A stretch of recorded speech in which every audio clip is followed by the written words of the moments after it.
So in our Mech Tactics vlogs, in this playlist here, Battletech, reviewing various light, medium, heavy, and assault mechs, looking at some of the ideas on the tabletop, sharing with you some of my experiences, do we even need to look at the Atlas? If we're talking about Inner Sphere, is there anything more dangerous, more fearsome, more iconic? Is there actually tactics to this point-and-click mech? Well, yes, it is point-and-click. But there are also there's a tempo to running the Atlas and kind of exploring it. That's what we're going to take a look at. Now, in my previous podcast, we were exploring the Archer a little bit, and I want to add a little bit of framework here. The matrix that I utilize to evaluate a mech, kind of my secret sauce, the formula, I talk about this more in my blog, is this idea. I like to begin with the weapons. What is it trying to do? How does it leverage these weapons? Does it have redundancy? Does it have a good spread of damage on there? What's the range brackets? Then I look at armor and say, based on the weapons, does it have the ability to leverage those weapons over time? Meaning no one's just going to let you sit there and shoot at them. They're going to fire back. You can have all the heavy weapons you want. The longbow, a great example. The long-range 20-packs, the 2 5-packs on there, but paper-thin armor. You know, the first time you look at a longbow and you look at the armor on the arms, you're like, did my sheet print out correct? Is there a problem here? There's nothing in there. I mean, the only thing more depressing is what? An Ost Scout or an Ost Soul on there. So what that means is you cannot take fire if you have a longbow. So that's going to change the weapon's profile. Then we explore speed. And how does speed layer into armor? How does speed layer into the weapons? And does it have any kind of design quirks or very, very special, unique things about it on there? And then we get into variants. So that's the matrix on there. And I explored that with the Archer. Let's take a look at the Atlas, because it breaks this formula a little bit.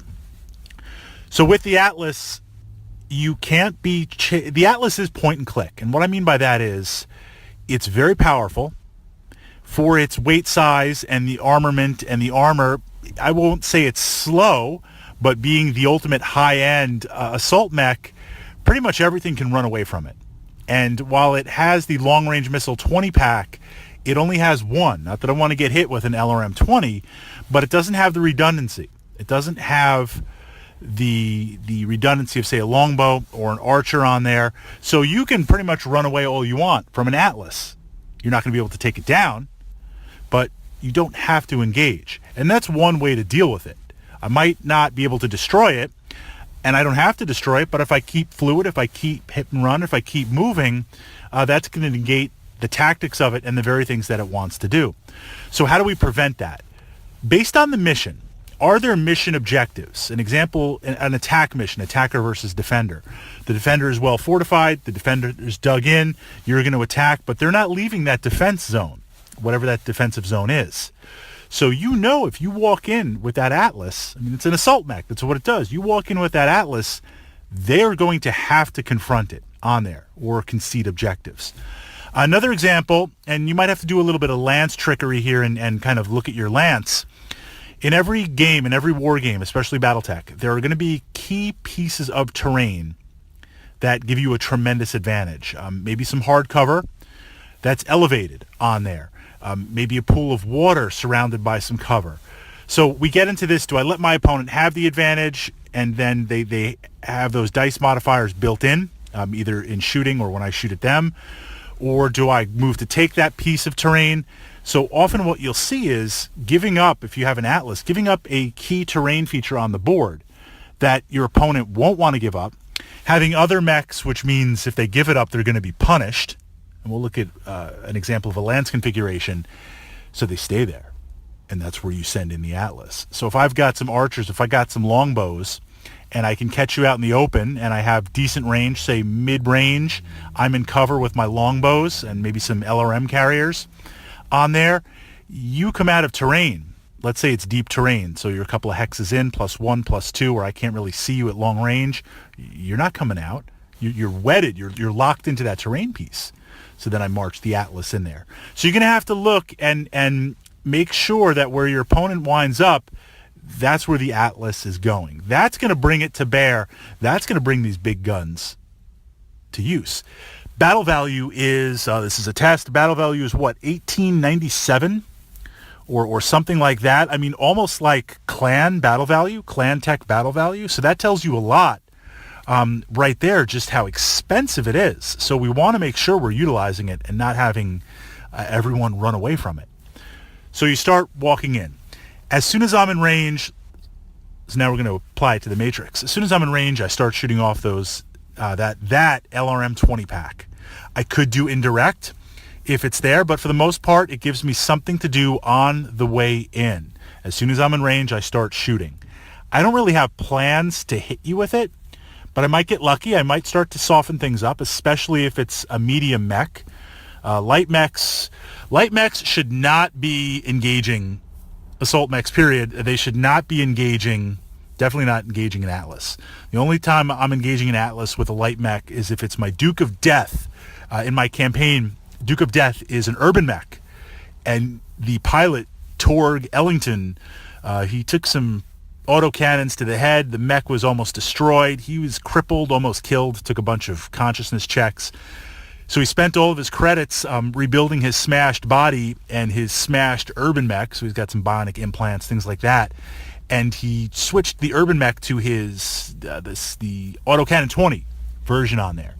So now in game when I play him, hey, someone's got to be the first in. You know, the other mech warriors are like, this guy's nuts. Do we really want to give a guy with half a brain and bionic and psionic implants, we want him waving around an Imperator Class 20 autocannon? Okay, no, but somebody's got to be the first in, and we'll let him go in. So for the lulls, it's really a lulls mech in the game. I just run up there and try to kick you and try to point blank that autocannon 20 on there. So I'm heading to that Atlas if you put it up there. But that aside, campaign aside, narrative aside, light mechs, no way. So I don't really think we're going to be firing off that 20 pack at light mechs, but we're gonna shoot it off. And if I connect, great. When we get closer, now we're firing those medium lasers. It's got redundancy. We've got the short-range missile 6-pack. It's got some bite on there. It's becoming more and more dangerous as we close. As soon as I'm in range, as soon as you are in range, and this is point blank every single autocannon 20 out there, you are firing it. So let's say I'm base 4 gunnery. I'm running, so that's got me to 6. I'm at long range. That's 6, 7, 8. I'm at 10s. If you've even remotely moved or you're in terrain, which you will be, that's 11s, that's 12s, that's 12 plus. 12s on an autocannon 20, I'm probably not going to hit. But let me ask you a question. If I'm shooting a large laser or I'm shooting a medium laser and I need 12 to hits, are you worried? No. If I need 12 to hits with that autocannon 20, are you worried that this is going to be the time when I roll legendary and I roll boxcars and I roll 12s? So I don't know about you, but anytime someone is shooting an AC-20 at me, and I love big guns, I can feel it. I can feel it. The blood drains a little bit from you. You're like, okay, they need 12s, they need 10s, they need 11s. The odds are not there, but I don't want to eat that autocannon 20. So I want to get that little that little psychological, that tricknology in there. As soon as we're in range, I need 12s, we're going to start shooting. Now that's going to close. That's why this anchor point of where your opponent really can't cut and run, that's going to get more dangerous every turn. You're going to close to point blank range. And now this is where the brutality of the Atlas comes in, because it has the armor to weather pretty much anything for a while. So you can... Battletech is very much gambling the odds. In AD&D, I would be chaotic neutral. I'm ready to roll everything on a single D6. And Battletech is this game where risk versus reward. How long can you stick in there? Yeah, you could hit, snake eyes, center torso, crit, ammo goes up, you explode. I mean, that happened to my blackjack once. Wasn't happy about that. But the odds are you can take some punishment. Your arm gets blasted off. You're starting to go into internals. Maybe you take an engine hit. All right, we'll push it. You're constantly calculating in your mind the odds of how long can you push it before the mech is scrapped or you have to withdraw on there. The Atlas, the Battlemaster, the awesome, these higher end tier assault mechs, Again, not that you want to get hit, not that I want to be scratching off any armor bubbles, but you can take it for a little bit. You can duke it out for 2 or 3 or 4 point-blank turns. You can't do that with any other mech. Campaign, it might cost you some C-bills to repair, but you can do that. And while you're doing that, that AC-20 is just blasting away. Those medium lasers are blasting away. Finally, the synergy of the Atlas is I want to close to point-blank hex to hex. So now, not only am I shooting that autocannon 20, but I'm going to start punching away. It's got the tonnage. It's got the threat of the AC-20, danger close, point blank. That's just, that's beast in there. That's how do we utilize it on there. Closing the distance, anchor point, creating tension, creating pressure. And of course, while you're doing that, the way you get your battle value out of it is the rest of your mechs need to take advantage of that chaos. The rest of your mechs need to take advantage of whatever that's going to be. Before we close this podcast, Fritz, you never talk about kicking. We know you're like, you love physical attacks. You love all that. Why not kicking? I have a design quirk. I have been traumatized early on with Battletech. Early on and somewhat recently, speaking about an Atlas, this is the perfect time to bring it up.